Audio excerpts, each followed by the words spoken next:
Kita sampai pada minggu ketiga Februari 2022. Dan inilah suara gembala dari Lembah Pujian Denpasar.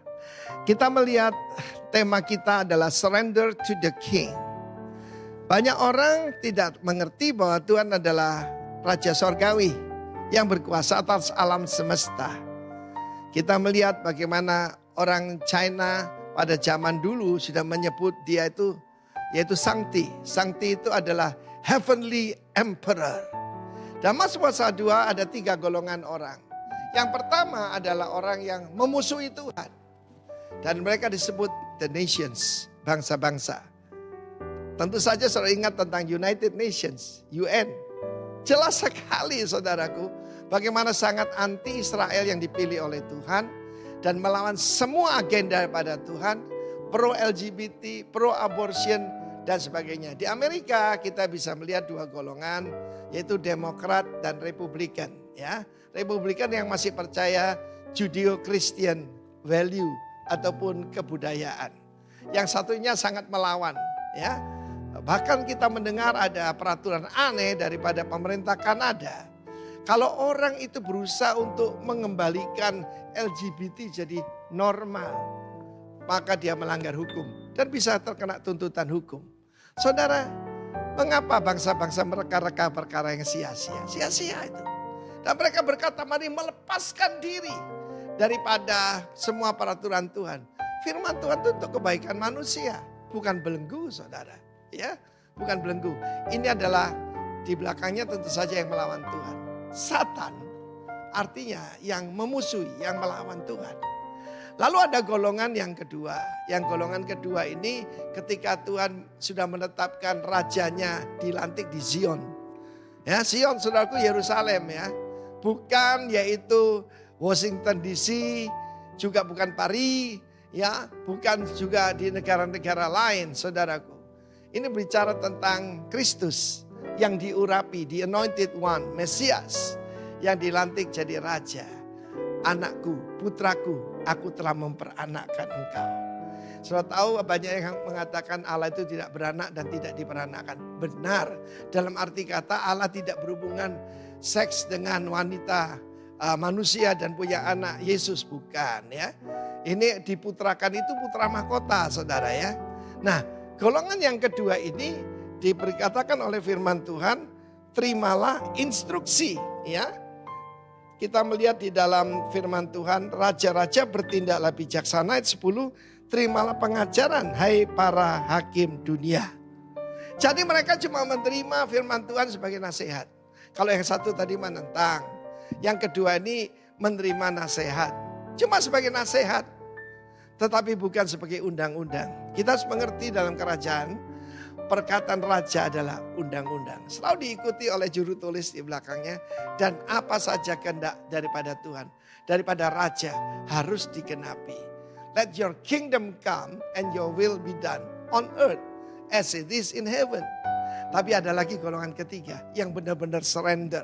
Yaitu ayat selanjutnya ya, beribadah kepada Tuhan. Ya, worship. Orang yang menyembah, serve the Lord with fear, rejoice with trembling. Ya, dan mencium kakinya. Cium kakinya dengan gemetar. Supaya jangan murka dan kamu binasa di jalan. Sebab mudah sekali murkanya menyala. Tetapi berbahagialah semua orang yang berlindung padanya. Tuhan Yesus adalah Raja yang tidak bisa dipermainkan. God is not to be mocked. Tuhan tidak bisa dilecehkan. Ya, sejak awal tahun ini saya berkata, celakalah orang yang gegabah. Pelayanan gegabah. Dalam keluarga sembarangan. Ngomong sembarangan. Aduh saudaraku berbahaya. Ciumlah kakinya. Saudaraku, cium kaki itu tanda apa? Surrender. Minggu yang lalu kita bicara tentang satu kunci luar biasa, itu surrender. Jadi jangan jadi musuhnya Tuhan. Jangan cuma terima nasihat, terima instruksi, tetapi mencium kakinya. Tuhan memberkati. Di dalam yang mencium kakinya, maka engkau akan berbahagia. Sebab kita minta perlindungan. Seperti Ruth kepada Boaz.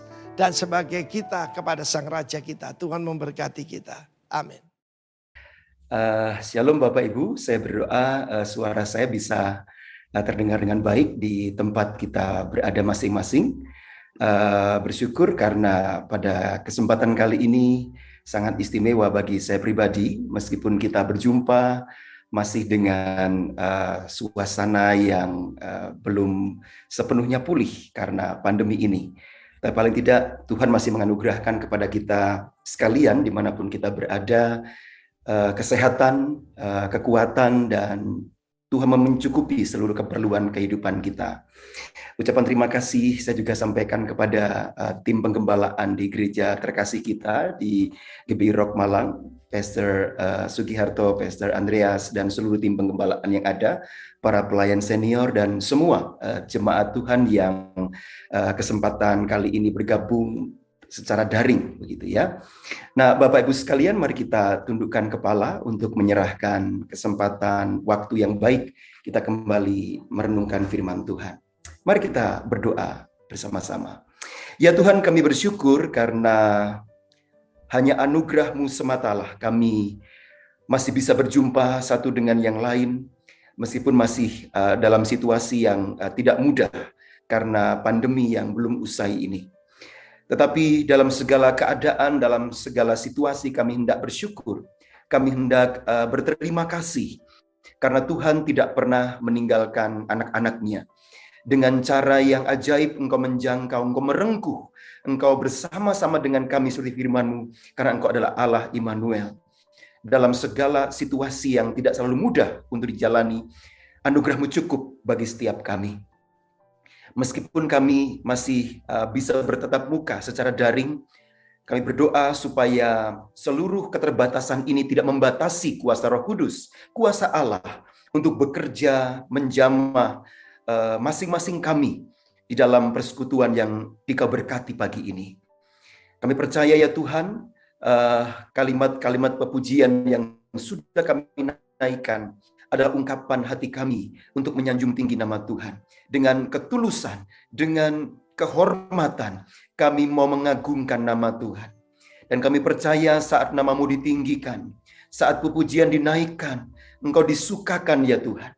Engkau bertahta di atas pujian umat-Mu itu, dan Engkau memberkati kami. Dan pagi ini kami menerima berkat Tuhan, kiranya saat kami membaca dan mendengarkan uraian dari firman Tuhan, kami mendapatkan pesan Allah, kehendak hati Allah dinyatakan di tengah-tengah kami.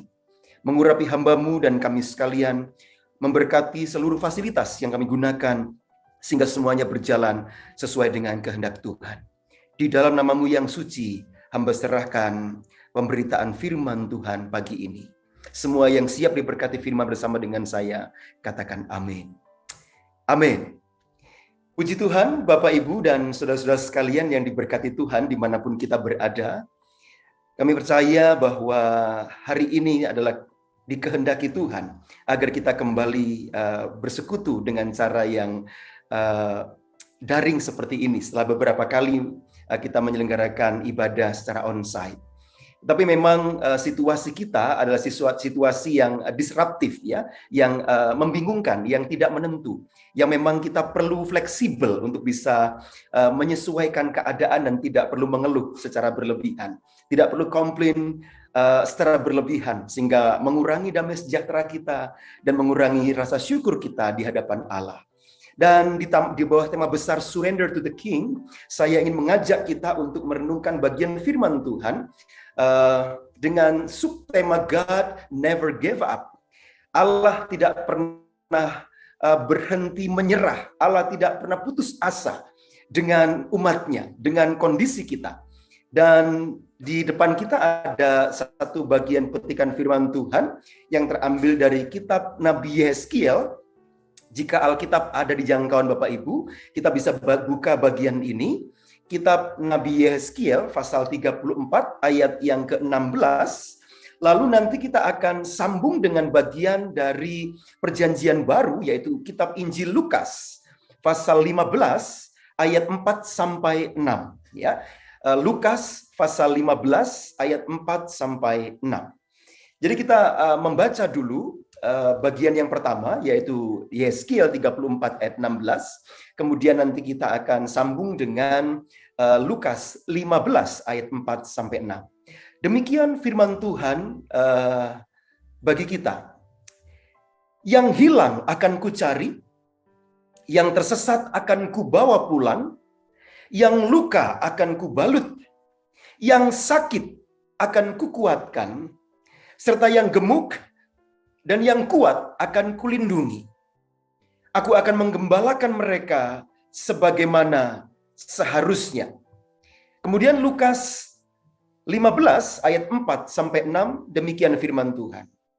Siapakah di antara kamu yang mempunyai 100 ekor domba, dan jikalau ia kehilangan seekor di antaranya, tidak meninggalkan yang 99 ekor di padang gurun, dan pergi mencari yang sesat itu sampai ia menemukan? Dan kalau ia telah menemukannya, ia meletakkannya di atas bahunya dengan gembira.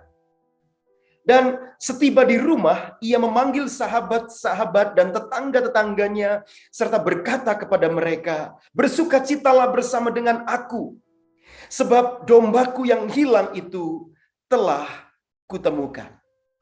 Bapak, Ibu, dan saudara-saudara diberkati Tuhan, dua bagian ayat ini sengaja saya pilih untuk merenungkan subtema God never gave up, Allah yang tidak pernah menyerah.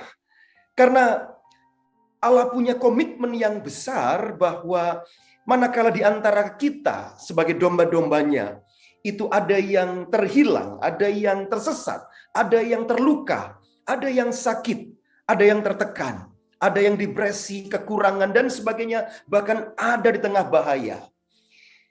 Allah Sang Gembala Agung segala domba itu akan mencari sampai ia menemukan. Dia akan cari sampai menemukan.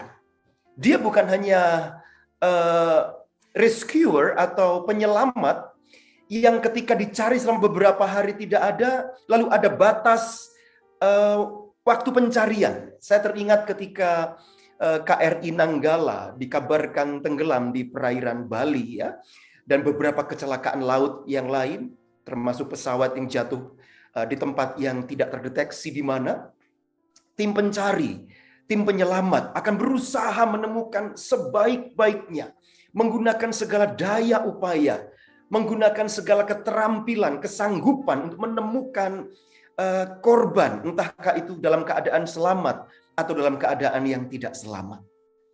Tetapi ketika seluruh upaya dibuat, seluruh usaha pencarian dilakukan, menggunakan peralatan yang diduga paling modern, untuk bisa menduga, menemukan, scan dan sebagainya, kira-kira posisi itu di mana, entahkah pesawat atau KRI Nanggala yang tadi saya sebutkan itu, ternyata memang tidak mudah. Ya, ada beberapa yang sukses menemukan titik di mana pesawat itu jatuh, atau titik di mana kapal selam itu berada, gitu ya, atau mungkin juga kecelakaan laut yang lain atau udara dan sebagainya. Tetapi ketika setelah sekian waktu tidak membuahkan hasil, para korban tidak ditemukan, dan diduga tidak satupun yang bisa selamat, maka memang ada batas waktu. Ada batas waktu untuk menghentikan pencarian.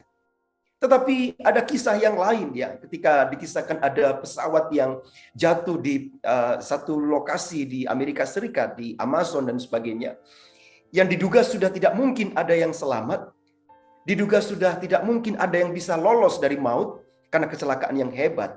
Tetapi berita di dunia ini mengabarkan ternyata ada yang selamat, ya, meskipun usaha pencarian telah dihentikan. Nah, saudara-saudara, Allah kita sebagai Gembala Agung, ketika Dia mencari dan menyelamatkan yang hilang, tidak ada batas waktu, tidak ada kata putus asa, sudah cukup, sudah selesai, semua sudah kulakukan, dan cukup. Tidak, Bapak dan Saudara. Sekeras apapun hati kita, ya, Yeskiel menggunakan istilah stony heart, ya, hati yang mengeras, hati yang membatu. Sekeras apapun keputusan kita untuk menolak pimpinan Tuhan, Allah tetap adalah Allah yang akan mencari dan menyelamatkan yang hilang. Kita bersyukur karena memiliki Allah yang demikian. Nah, Bapak Ibu, di antara dua ayat yang kita baca tadi, saya teringat satu kutipan yang terambil dari Yesaya 40 ayat 11. Nabi Yesaya juga mencoba untuk memproyeksikan, mengimajinasikan ya, menggambarkan bahwa Allah itu seperti seorang gembala. Yesaya berkata dalam bagian ini, dalam kutipan ini, seperti seorang gembala, ia menggembalakan kawanan ternaknya dan menghimpunnya dengan tangannya. Anak-anak domba di pangkunya, induk-induk domba dituntunnya dengan hati-hati. Bapak Ibu, ayat ini, Yesaya 40 ayat 11 ini, sengaja saya sisipkan, saya kutip di antara dua ayat utama yang menjadi landasan pertemuan kita ini. Bagian ini terambil dari sebuah dialog ya, dalam sesi pertemuan ilahi. Sesi pertemuan ilahi. Atau dalam bahasa Inggris disebut dengan istilah divine council. Ya, pertemuan ilahi, divine council. Di mana ada satu sidang rohani, sidang surgawi, kira-kira begitu ya, di mana Yesaya bisa menghadirinya karena Allah berkenan Yesaya hadir, berada di tengah-tengah divine council ini, ya, di tengah-tengah sidang ilahi ini. Dan ketika sidang itu berlangsung, dalam pertemuan itu, rupanya sedang membincang soal berita keselamatan atas Yehuda yang sedang dalam pembuangan. Jadi di sana ada Nabi Yeremia, Mika, ya, Yehezkiel, kemudian juga Zakaria dan nabi-nabi yang lain di nabi-nabi kemudian, itu mereka adalah para pelayan yang melayani Tuhan di kerajaan Yehuda. Sementara kerajaan Yehuda sendiri sedang berada di dalam pembuangan. Jika kita baca bagian kitab nabi besar ini, Yesaya, Yeremia, Yehezkiel, begitu ya. Tetapi juga ada nabi kecil, yaitu Nabi Mika, yang bernubuat lebih awal. Bahkan kemudian nubuat Nabi Mika itu dikutip oleh Yeremia, dan kemudian dilanjutkan khotbah-khotbah profetis itu oleh nabi-nabi yang lain termasuk Yehezkiel. Nah, kita kembali kepada Yesaya yang tadi ia mengucapkan kalimat seperti seorang gembala dan seterusnya, menggambarkan Allah yang menggembalakan umatnya. Nah, rupanya ayat 11 ini adalah sebuah rangkaian dari pembicaraan yang terjadi di dalam Divine Council ini. Yang membicarakan mengenai keadaan Yehuda di Babilonia, di kerajaan Nebukadnezar, kemudian masuk ke kerajaan baru yaitu kerajaan Persia, ada Kores di sana dan sebagainya. Dan mereka sedang menyongsong keselamatan. Mereka sedang menyongsong pemulihan. Allah akan membawa mereka pulang ke tanah air, yaitu di Yehuda, di Yerusalem, di Palestina. Tetapi itu masih menjadi topik perbincangan, belum menjadi kenyataan. Bangsa ini masih ditawan di negeri asing, dideportasi ke tempat yang jauh. Maka ketika kita baca pada pasal yang ke-40 ayat yang pertama, Yesaya mendengar satu perintah, hiburkanlah. Hiburkanlah umatku. Ya, itu pada ayat 1 pasal 40 kitab Nabi Yesaya. Nah, berita penghiburan ilahi ini kemudian diperjelas Bapak Ibu ya, melalui sebuah metafora atau perumpamaan Allah sebagai gembala. Allah sebagai gembala. Di mana pada ayat 1 tadi ada kata umatku, tetapi di ayat 11 kata umatku itu dikiaskan dengan kawanan ternaknya. Ya, coba kita lihat tadi ya. Ia menggembalakan kawanan ternaknya dan menghimpunnya di tangannya dan seterusnya. Jadi Yehuda yang disebut sebagai umatku, Israel sebagai umat Allah, kemudian dikiaskan sebagai kawanan ternakku. Ya, umatku, kawanan ternaknya. Ada timbul pertanyaan, Bapak Ibu dan saudara-saudara. Mengapa para pemimpin Israel kuno, entahkah dia nabi, entahkah dia hakim, entahkah dia imam atau raja, ya, bahkan Allah sendiri itu digambarkan sebagai the shepherd, sebagai gembala. Mengapa demikian? Sedangkan Israel sebagai bangsa digambarkan sebagai kawanan domba gembalaan. Ya, metafora ini atau perumpamaan ini, kiasan ini perlu kita renungkan. Mengapa demikian? Mengapa para pemimpin Israel itu disebut sebagai gembala? Bahkan Allah sendiri juga disebut sebagai gembala. Dan Israel adalah kawanan dombanya. Nah, Bapak Ibu, tentu saja istilah gembala dan kawanan, shepherd and the flock, ini adalah istilah-istilah yang barangkali tidak akan muncul di daerah-daerah perkotaan maju yang sudah tidak lagi didapati lingkungan pertanian, lingkungan peternakan. Ya, manakala tema ini dikhotbahkan di lingkungan yang sangat maju, barangkali pendengar akan mengeritkan dahi. Di mana aku bisa menemukan domba? Di mana aku bisa menemukan gembala yang menggembalakan kawanan domba? Dan seterusnya. Ya. Bahkan kita sendiri yang tinggal di Asia, termasuk di Malang, ketika berbicara mengenai the sheep, ya, domba, kita juga rancu dengan jenis-jenis kambing atau mungkin juga hewan yang sejenis dengan dia, yang satu keluarga ini. Karena faktanya tidak mudah di Indonesia menemukan domba. Barangkali ada ya di beberapa tempat, tapi tidak bisa kita temukan di banyak tempat di Indonesia sendiri. Oleh karena itu ketika kita berbicara domba, pemahaman kita kepada kambing, ya kan, yang mungkin dia bertanduk, mungkin dia juga kadang menyeruduk teman satu kawanan atau mungkin menyeruduk orang dan sebagainya, itu kambing, Bapak Ibu ya. Yang secara fisik berbeda, dia lebih lincah. Tetapi domba seperti yang ada di slide kita, dia lebih gilik, lebih gemuk, gitu kan? Dan kadang-kadang jika bulunya makin mengembang dan siap untuk dicukur begitu, bahkan dia susah berjalan. Ya, kalaupun dia sempat terpelecok atau terpeleset, dikisahkan dia tidak bisa bangun kembali, katanya begitu ya. Karena memang tubuhnya, postur tubuhnya yang berbeda dengan kambing. Nah, ini kadang-kadang membatasi imajinasi kita ketika metafora gembala dan kawanan domba itu dimunculkan. Tetapi saya harap kita tidak mengalami kebingungan untuk membedakan binatang-binatang ini.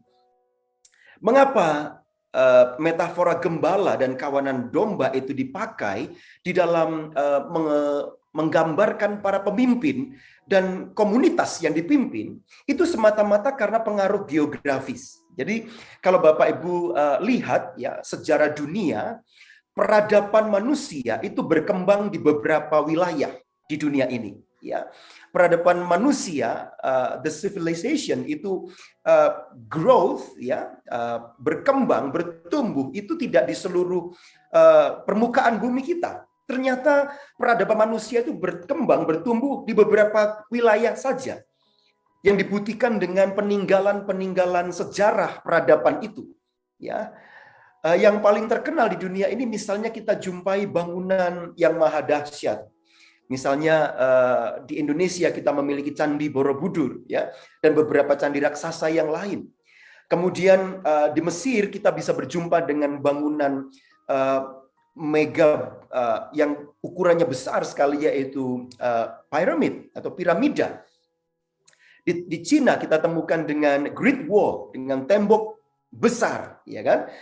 Kemudian kita juga jumpai bangunan-bangunan dengan arsitektur yang maju sekali di Yunani misalnya, atau mungkin di Eropa bagian yang lain.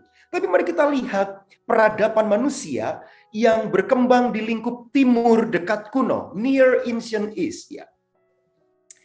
Timur dekat kuno.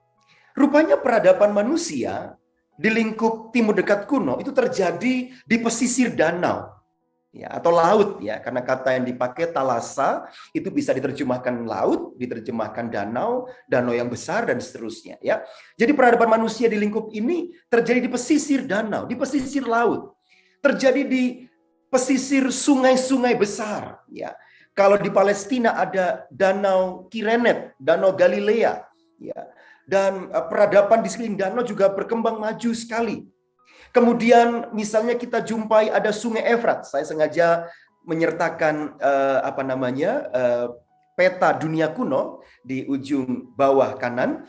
Di sana kita ketemu dengan Sungai Efrat. ya, Sungai Tigris yang mengalir dari daerah Asyur, ya, kemudian ke Babel, bahkan ke Persia. Dan peradaban manusia berkembang luar biasa di pesisir sungai besar ini. Termasuk di Mesir kita jumpai dengan hadirnya sungai Nil, ya. Atau mungkin di India ada sungai Gangga dan sebagainya.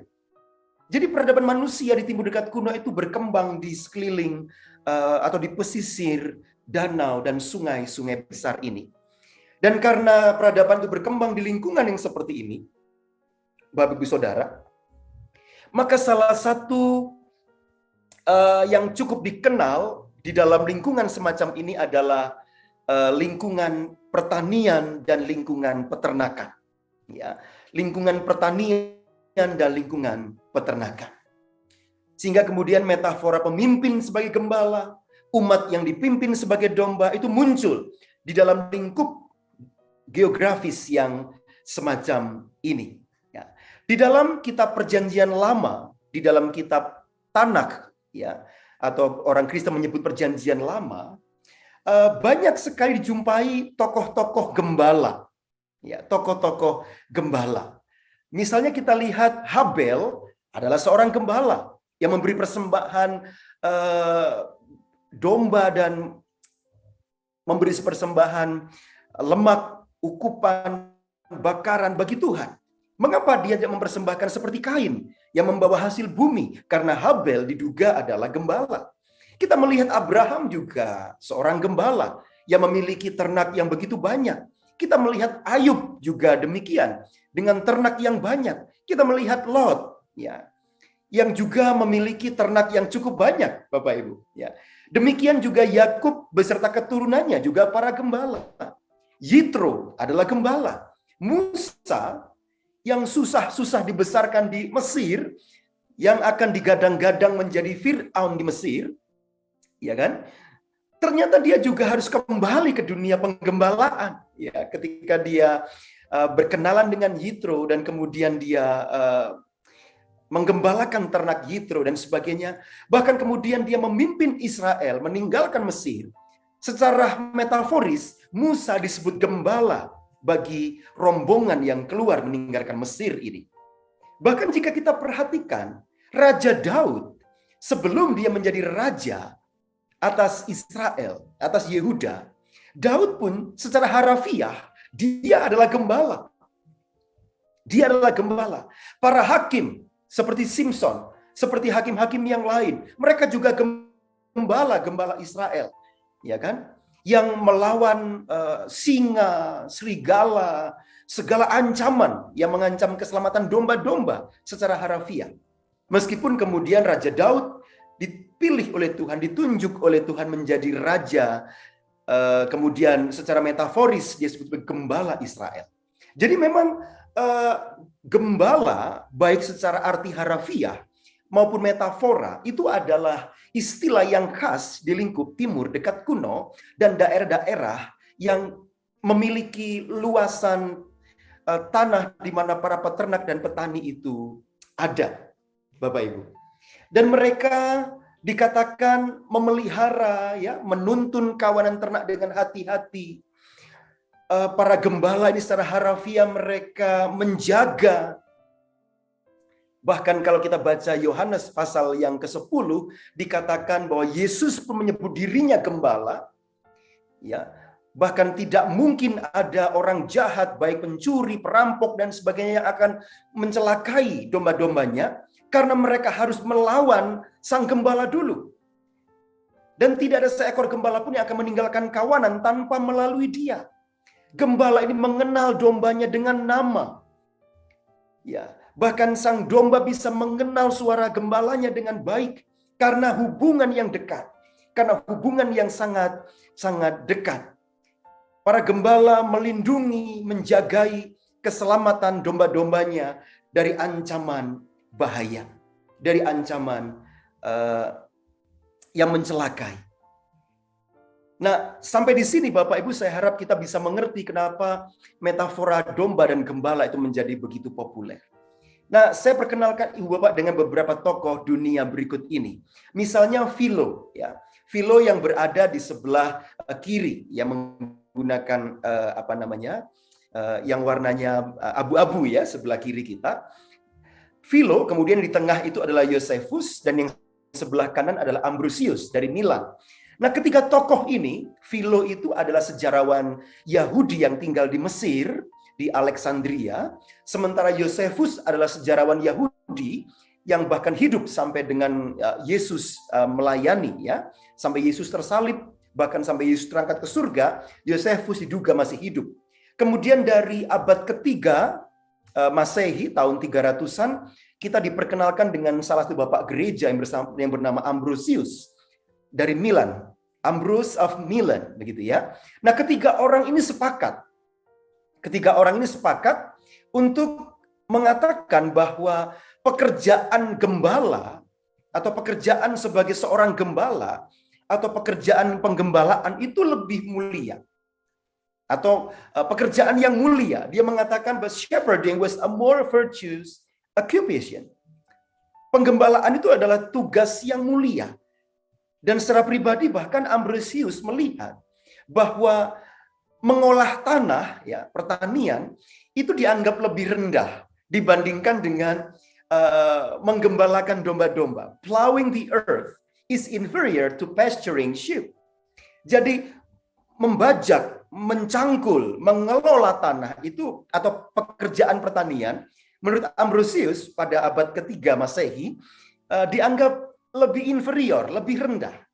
Sedangkan pasturing sheep, menggembalakan domba itu lebih lebih bagus, lebih tinggi statusnya. Maka sampai hari ini, sampai detik ini, sampai di sini, paling tidak para gembala jemaat, para gembala sidang mungkin bisa mendapatkan satu support moral bahwa tugas penggembalaan yang kita lakukan meskipun tidak mudah, meskipun itu cukup sulit, cukup berat, tetapi tugas penggembalaan adalah tugas yang mulia. Tugas penggembalaan adalah tugas yang tidak mudah. Tugas yang lebih mulia dari tugas-tugas yang ada. Mengapa? Saya misalnya sebagai dosen, mungkin bertemu dengan mahasiswa saya paling lama 4 tahun di Sati. Ya. Bahkan 2 tahun saya tidak ketemu dengan mahasiswa baru karena pandemi ini. Sejak mereka mendaftar ke Sati, mereka belajar dari rumah mereka. Belum pernah berkunjung ke kampusnya. Bahkan ketika Zoom seperti ini, fotonya ada, ya. Ketika ditanya, rupanya orangnya tidak ada. Karena dia sedang panen sawit. Waduh, saya pusing kepala Bapak Ibu, kipi ya. Kalau belajar seperti ini, mengajar foto ya, mengajar display picture di sini, orangnya tidak ada.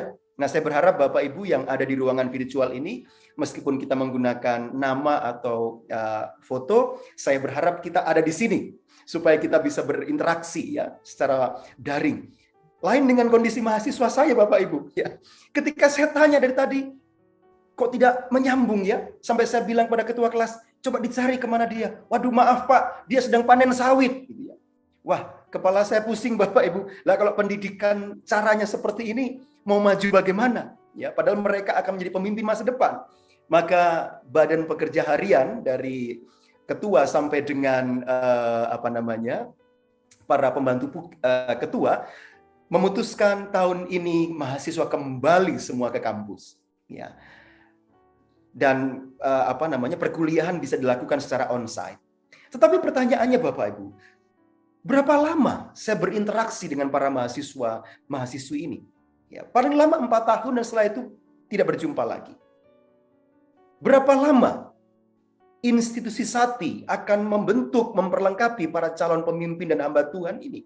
Paling lama 4 tahun. Kalau mereka mengambil program pasca sarjana S2, ditambah 2 tahun lagi. Setelah itu selesai, mereka bertanggung jawab atas hidupnya. Bandingkan dengan para gembala jemaat. Bandingkan dengan para pendeta, gembala sidang. Mereka berjumpa dengan para jemaat. Ya, istilah metafora kita, para domba gembalaannya itu seumur hidup.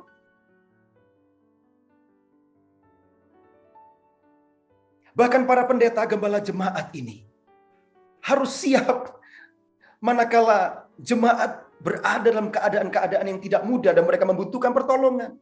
Mengapa? Karena metafora gembala dan domba ini sudah khas dalam tradisi Yudaisme, dalam tradisi Mesopotamia, Sumeria, Persia, Mesir, ya, Asyur, bahkan beberapa negara bagian di Laut Mediterania, mereka sudah terbiasa bahwa pemimpin itu adalah gembala dan dipimpin adalah para domba. Itu sudah biasa, Bapak Ibu. Dan ternyata di gereja modern, dua jawatan ini, dua label ini melekat kepada pemimpin dan umat yang dipimpin. Saudara-saudara. Nah, itu sebabnya kemudian dari pemahaman yang demikian, berkembang satu konsep teologi Israel kuno, di mana penggembalaan digunakan untuk memahami peran Allah Israel sebagai pemimpin umat. Allah itu sebagai pelindung umat, penyelamat umat, yang memberikan jaminan kehidupan yang layak bagi umat. Kita mengingat 39-40 tahun orang-orang yang dipimpin oleh Musa di padang gurun itu, meskipun mereka mengeluh kekurangan ini, kekurangan itu, faktanya mereka baik-baik saja. Mereka berada dalam satu perlindungan yang sempurna. Ya. Karena Allah disebut sebagai gembala mereka. Nah, konsep penggembalaan ini atau teologi penggembalaan ini memuncak, ya, ketika kita membaca dari salah satu petikan kitab puisi berikut ini, yaitu Mazmur 23 ayat 1. Adonai ro lo eksar. Allah adalah gembalaku. Lo eksar. Dan aku tidak akan kekurangan. Jadi teologi penggembalaan dari kitab-kitab Taurat, kitab sejarah, itu memuncak di kitab syair atau kitab puisi. Mazmur 23 ayat 1. Ya, Tuhan adalah gembalaku. Adonai roi dari kata ra'a yang artinya adalah gembala. Ra'a artinya ada gembala. Tetapi jika Bapak Ibu mungkin memeriksa interlinear online, ya kan, mengenai kata roi atau ra'a ini yang diterjemahkan shepherd, yang diterjemahkan gembala, sebenarnya secara literal arti roi atau ra'a adalah memberi makan, feeding. Itu saja, Bapak Ibu. Jadi Tuhan itu memberi makan, ya. Tuhan itu feeding, mencukupi, menyediakan kebutuhan logistik kita. Sehingga kita tidak kekurangan. I shall never want. Ya, saya tidak akan kekurangan. Ya. Jika Allah adalah gembala kita, seharusnya kita tidak kekurangan. Ya, seharusnya kita tidak kekurangan. Karena Allah punya 1000 cara untuk roi, untuk ra'a, untuk menggembalakan umatnya. Ya. Nah, jadi kata roi yang diterjemahkan sebagai gembala tadi itu diterjemahkan to feed, to pasture, ya. Dari kata to feed dan to pasture, maka kita mendengar kata pastur, ya, atau pastor dalam bahasa Inggris itu dari terjemahan Latin. Jadi kata roi itu diterjemahkan oleh LXX menjadi satu istilah yaitu probata, kemudian diterjemahkan lebih lanjut menjadi pastur atau pastor. Dari sanalah kemudian kita mendengar kata pastor, Pak Gembala, gitu ya, atau para pendeta. Artinya para pemimpin yang memegang tugas penggembalaan. Nah, sayangnya seiring dengan perkembangan sejarah Israel kuno di era Yesaya, di era Mika, di era Yeskiel dan sebagainya, itu penggembalaan Israel kuno itu mengalami kemunduran, Bapak Ibu. Ya, mengalami korupsi, mengalami penurunan kualitas. Tugas-tugas kepemimpinan geopolitis, entahkah itu nabi, ternyata juga ada nabi palsu. Apakah itu imam? Ternyata juga ada imam yang tidak menyelenggarakan tugas keimamannya dengan baik. Kalaupun di sana ada raja, juga ada raja Israel yang lalim, yang memberontak kepada Allah, raja jahat, bad kings, ya. Ada kepemimpinan yang korup, kepemimpinan yang mengalami penurunan kualitas secara geopolitis. Nah, fakta ini dicatat oleh Nabi Yesaya, Nabi Mika, Nabi Yeremia, dan pagi ini oleh Nabi Yeskiel. Ya. Tetapi karena kita waktunya terbatas, maka saya hanya mengajak kita kepada konteks pelayanan Yeskiel saja. Ya. Dan nanti Yeskiel kita hubungkan dengan teologi Lukas yang tadi kita baca di awal pertemuan. Nah, menurut pengajaran Nabi Yeremia dan Nabi Yeskiel, rupanya peristiwa penghancuran Yerusalem, ya, kemudian Yehuda ditawan ke Babel, ya. Jadi kota Yerusalem yang indah itu, ya, yang tembok-temboknya megah, yang saat ini bisa kita kunjungi, sayang masih pandemi ya, yang kita bisa lacak secara geografis hari ini, itu pernah hancur rata dengan tanah, dihancurkan oleh Nebukadnezar, karena waktu itu satu raja yang bernama Zedekia itu melakukan perlawanan dibantu Moab dan beberapa sekutu yang lain, dan Nebukadnezar begitu murka. Dia kembali datang kali yang ketiga dan menghancurkan seluruh wilayah Yerusalem. Dan seluruh masyarakatnya menengah ke atas itu dideportasi ke Babel, ya, dibawa ke Babel. Sementara yang menengah, yang benar-benar di tengah itu dipertahankan dulu. Kemudian pada perjalanan kedua diambil lagi, sementara yang miskin ditinggal di Yerusalem. Tetapi kota ini hancur dulu karena Nebukadnezar menghancurkannya pada tahun 500-an sebelum Masehi. Nah, Bapak Ibu, konon penghancuran kota ini, ya, kerajaan Yehuda itu dari raja sampai dengan masyarakatnya dibawa ke Babel, itu karena Yehuda menolak penggembalaan Allah. They had rejected God as a shepherd king. Mereka menolak menyerah kepada raja. Mereka menolak untuk surrender to the king. Ya. Mereka menolak untuk taat di bawah pimpinan seorang gembala raja atau raja gembala, yaitu Allah sendiri. Nah, karena mereka menolak, maka mereka mendapatkan hukuman yang sedemikian rupa. Ya. Nah, alih-alih para raja ini menggembalakan umat Israel dengan baik, maka para pemimpin ini justru menggembalakan dirinya sendiri. Yeskiel 34 ayat 2. Bapak Ibu bisa baca di sana. Mereka menggembalakan sendiri. Ya. Apa maksud dari menggembalakan diri sendiri? Ya. Kita bisa baca pada ayat yang ke-3 sampai 6. Yeskiel 34 ayat 3 sampai 6. Jadi para pemimpin Israel, alih-alih mereka memimpin umat dengan baik, mereka malah memimpin dirinya sendiri. Alih-alih menggembalakan umat dengan baik, mereka menggembalakan dirinya sendiri. Dikatakan di ayat 3, Yeskiel 34, ini teguran keras Yeskiel kepada para pemimpin Israel, para gembala Israel, kamu menikmati susunya. Dari bulunya kamu buat pakaian, ya. Bahkan ada terjemahan lain, dari kulitnya membuat tenda-tenda, ya. Yang gemuk kamu sembelih, tetapi domba-domba itu sendiri tidak kamu gembalakan. Tegur Allah melalui Yeskiel kepada para gembala Israel. Ya, domba-domba itu sendiri tidak kamu gembalakan. Yang lemah tidak kamu kuatkan. Yang sakit tidak kamu obati. Yang luka tidak kamu balut. Yang tersesat tidak kamu bawa pulang. Yang hilang tidak kamu cari. Melainkan kamu injak-injak mereka dengan kekerasan dan kekejaman. Dengan demikian mereka berserak. Domba-domba ini berserak, terserak. Oleh karena gembala tidak ada. Dan mereka menjadi makanan bagi segala binatang di hutan. Domba-domba dalam bahaya karena gembala tidak ada. Penggembalaan gagal, ya. Domba-dombaku berserak dan tersesat di semua gunung dan di semua bukit yang tinggi. Ya, di seluruh tanah itu domba-dombaku berserak tanpa seorang pun yang memperhatikan atau yang mencarinya.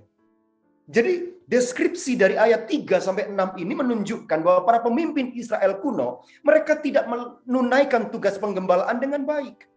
Mereka justru mengenyangkan dirinya, ya, menikmati keuntungan dari tugas penggembalaannya itu, sehingga mereka lupa bahwa domba-domba ini padanya tak bergembala. Mereka berserak, mereka tersesat ke tempat-tempat yang tidak tahu mereka kemana. Bahkan mereka beresiko menjadi mangsa para binatang buas. Kenapa? Karena gembala tidak ada. Karena penggembalaan tidak berjalan dengan baik. Nah Bapak Ibu, kondisi inilah yang membuat Nabi Yehezkiel dipanggil oleh Allah untuk menegur praktek shepherding yang buruk ini. Ya, karena kepongahan para pemimpin-pemimpin Israel, mereka bukannya membawa kawanan domba ini kepada rumput yang hijau, air yang jernih dan segar. Mereka bahkan malah memimpin domba-domba ini ke padang tandus yang mengerikan. Para pemimpin ini jumawa, ya. Mereka salah menerapkan, bahkan salah mengartikan firman Tuhan. Bahkan kasih karunia Tuhan yang melimpah-limpah itu, ya. Mereka salah pahami menjadi keselamatan yang palsu. Misalnya Anda baca dari Yehezkiel 13 ayat 10b. Ya, para pemimpin lalim ini berkata begini, ya sungguh karena mereka menyesatkan umatku dengan mengatakan shalom, mengatakan damai sejahtera, padahal sama sekali tidak ada damai sejahtera. Yehezkiel 13 ayat 10b. Jadi para pemimpin ini mengatakan ada damai sejahtera, padahal damai sejahtera tidak ada. Saya sedang studi di satu sekolah yang dengan tradisi yang berbeda dari tradisi teologi saya.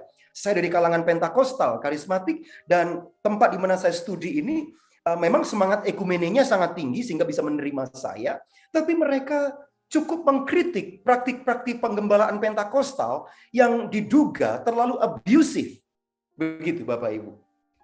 Dan mengatakan bahwa COVID ini tidak berbahaya. Pandemi ini bisa dilawan oleh kuasa Tuhan. Mari kita tetap melakukan ibadah onsite segala macam. Kemudian di Amerika, di Eropa, ya, di beberapa negara di Asia, termasuk di Indonesia dan di Malang, kemudian banyak gereja yang menjadi klaster dari pandemi ini.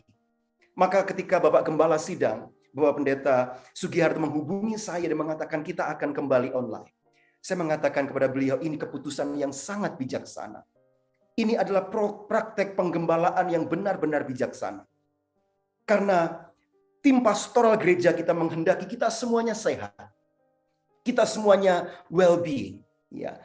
Bapak Ibu, jangan kemudian kita menjadi seperti para pemimpin yang mengatakan tidak apa-apa. Kuasa Tuhan lebih berkuasa dari COVID ini. Ya sudah, semuanya terpapar COVID. Ini sama dengan Yehezkiel 13 ayat 10.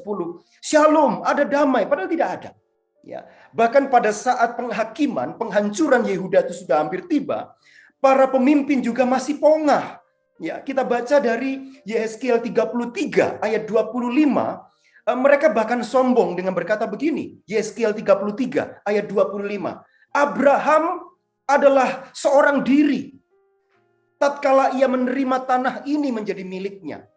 Dia mengatakan begitu Bapak Ibu. Tetapi kita ini banyak, kata mereka. Tanah ini diberikan kepada kita menjadi milik. Jadi bahkan saat mereka mau dideportasi ke Babel, mereka masih sombong dan mengatakan, Allah, Abraham saja sendirian diberi tanah seluas ini. Masa kita mau dihukum?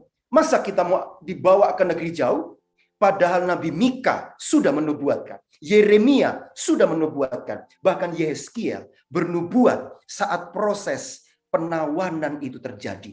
Mereka masih pongah dengan mengatakan kita mewarisi negeri ini, yaitu Kanaan. Ya. Bagaimana mungkin mereka menyebut dirinya keturunan Abraham, sementara mereka tidak melakukan apa yang dilakukan Abraham?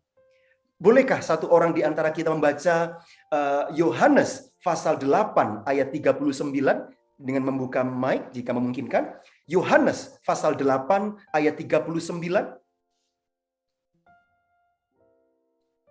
Ini ayat yang penting sekali untuk menyindir orang-orang Israel kuno yang menyebut bangga dirinya keturunan Abraham. Ada Bapak Ibu? Yohanes pasal yang ke-8 ayat 39 yang sudah menemukan boleh membaca buat kita? Yohanes pasal 8 ayat 39. Jawab mereka kepadanya, Bapa kami ialah Abraham. Kata Yesus kepada mereka, jikalau sekiranya kamu anak-anak Abraham, tentulah kamu mengerjakan pekerjaan yang dikerjakan oleh Abraham. Bapak Ibu, jangan mudah mengklaim aku ini keturunan orang beriman, padahal kita tidak punya iman. Jangan mudah mulut mengklaim aku ini adalah keturunan keluarga Kristen, padahal hidup kita tidak Kristen. Sementara papa mama telah membesarkan kita dengan nilai-nilai Kristen, ya, menolong kita menjadi seorang Kristen yang benar-benar mengenal Tuhan. Bahkan saat dewasa, kita memberi diri untuk dibaptis, mengaku bahwa Anda dan saya orang Kristen dewasa. Tapi sejatinya kehidupan kita tidak mencerminkan sebagai orang Kristen. Ya. Nah, banyak sekali pemimpin Israel waktu itu bangga sekali sebagai keturunan Abraham. Padahal mereka tidak melakukan apa yang Abraham lakukan. Yaitu rela digembalakan oleh the shepherd king, oleh sang raja gembala. Dituntun meninggalkan Ur menuju ke tempat yang dia tidak tahu. Dia taat. Dan kalaupun kita anak-anaknya, mari kita melakukan seperti yang Abraham lakukan. Kita percaya, kita taat kepada sang gembala agung. Ya. Nah, kegagalan para pemimpin Israel memaksa Allah sendiri untuk turun dan mengambil alih kendali penggembalaan. Pada Yeskiel pasal 34 ayat yang ke-15 dikatakan di sana bahwa aku sendiri akan menggembalakan domba-dombaku. Bayangkan, Allah turun dan menggembalakan umat ini. Ya. Dan pada ayat 16 sebagai ayat kunci kita dikatakan di sana ketika Tuhan sendiri yang menggembalakan, maka sang raja gembala, gembala agung segala domba atau gembala yang baik itu, ia akan mencari yang hilang. Ya. Yang tersesat akan dibawa pulang. Ya. Yang luka akan dibalut, yang sakit akan dikuatkan, yang gemuk dan yang kuat akan dilindungi, dan mereka akan digembalakan dengan sebaik-baiknya. Itu ayat 16. Nah, 41 tahun yang lalu ada sarjana yang bernama John O. Hanlon, dia menyebut ayat 16 ini sebagai the messianic shepherd of Ezekiel.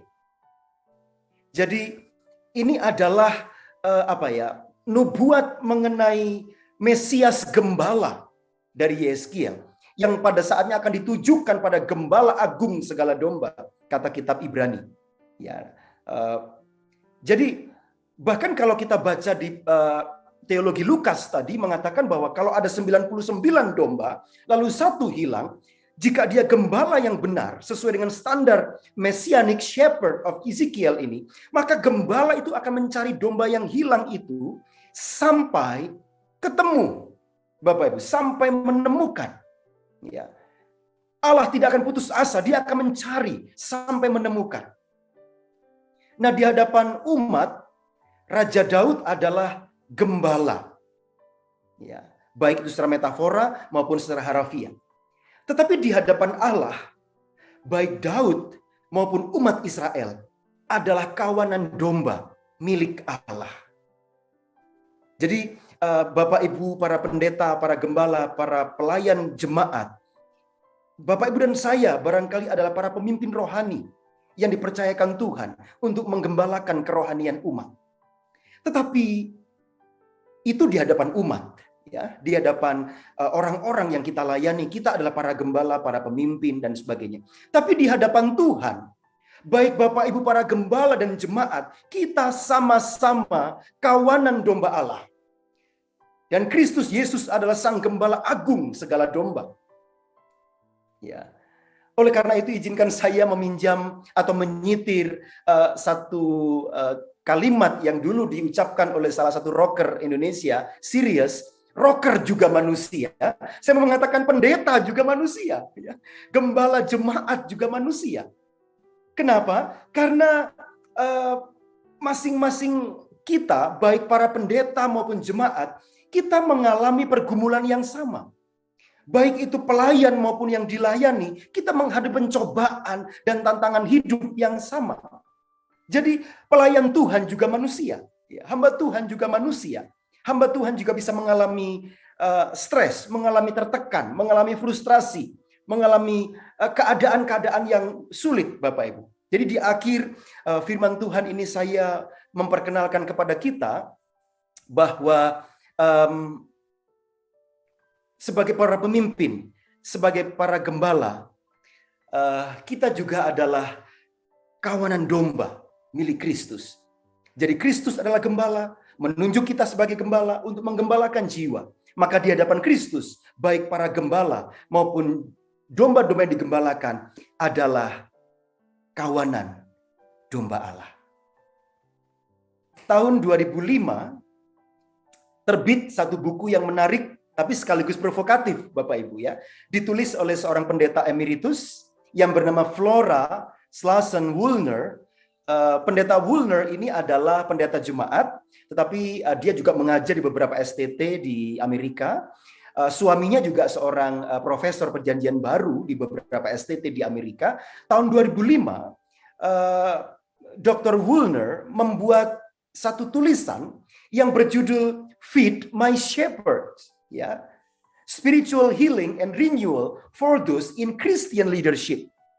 Kemudian tahun 2007 buku ini diterjemahkan dalam bahasa Indonesia, diberikan judul Gembalakanlah Gembala-Gembalaku. Agak aneh ya Bapak Ibu ya. Yang sering kita dengar adalah Gembalakanlah domba-dombaku. Tetapi rupanya buku ini memilih judul yang tidak biasa, menarik sekaligus provokatif. Saya harap kita semua yang terlibat dalam pelayanan jemaat, entahkah kita aktivis, entahkah kita memang pendeta jemaat, tim pastoral, saya sarankan membaca buku ini ya. Buku yang ada di tangan saya ini adalah buku yang cukup lama menguatkan saya sebagai pemimpin ya. Menguatkan saya sebagai pelayan Tuhan. Gembalakanlah gembala-gembalaku, Bapak Ibu. Jadi baik jemaat maupun para pemimpin, kita adalah domba Allah. Dan Kristus adalah sang gembala agung kita. Dan saat kita melayani sebagai gembala jemaat, saat kita melayani sebagai pelayan Tuhan, di tugas apapun pelayanan kita, ya, kita sering mengalami perasaan seperti terkuras, ya, tertekan, frustrasi, tersesat, bahkan terluka. Pemimpin-pemimpin, para pendeta, gembala jemaat juga mengalami ini. Bukan hanya umat, tapi para pemimpin juga sering mengalami ini. Nyaris terkuras energinya. Ya, kita sedang terus berjuang, bergumul untuk lokasi yang settle untuk gereja kita. Kita berjuang ya. Saya masih ingat ya waktu awal-awal kita bersama-sama melayani. Waktu itu di Hotel Ijen Suite ya. Lalu Pak Gembala dan tim penggembalaan mengatakan, loh ini kilo Pak Yahya ya, kita itu harus oyong-oyong barang, ya harus pindah-pindah dan sebagainya. Saya masih ingat ketika Pastor Andreas dan Pastor Sugiharto sharing seperti itu. Tidak mudah Bapak Ibu. Kita bergumul dengan keadaan yang tidak mudah. Ya, kita terus berada di situasi tidak mudah. Tetapi buku ini tidak hanya membahas perjuangan dan kelelahan para pemimpin, tapi buku ini juga membahas tentang tips-tips praktis untuk mempraktikkan spiritualitas penggembalaan yang sehat. Saya berharap kita semuanya bisa menjadi pemimpin-pemimpin yang sehat saat melayani. Dan kiranya seluruh keadaan kita yang barangkali menekan, kita tersesat, kita terluka, kita stressful dengan semua keadaan, seperti domba yang hilang. Mari kita kembali kepada Gembala Agung segala domba. Ini ya Tuhan, hamba serahkan supaya apa yang kami renungkan pagi ini menolong baik para pemimpin gereja dan para jemaat. Meskipun kami adalah para pemimpin, kami adalah jemaat, kami semua adalah domba-domba gembalaan Kristus, Sang Gembala Agung. Kami ingin kembali, kami ingin bersimpuh di kaki-Mu ya Tuhan, dengan segala kerinduan kami. Terima kasih Tuhan, Engkau adalah gembala yang baik, dan gembala yang baik adalah gembala yang memberikan nyawa bagi domba-dombanya. Kami percaya bahwa Engkau adalah Allah yang begitu peduli dengan kami, apapun keadaan kami ya Tuhan. Engkau selalu mencari kami ketika kami tersesat, kami terluka, dan Engkau membalut kami. Kami percaya Engkau sangat mengasihi kami, Engkau peduli dengan kami siapapun kami.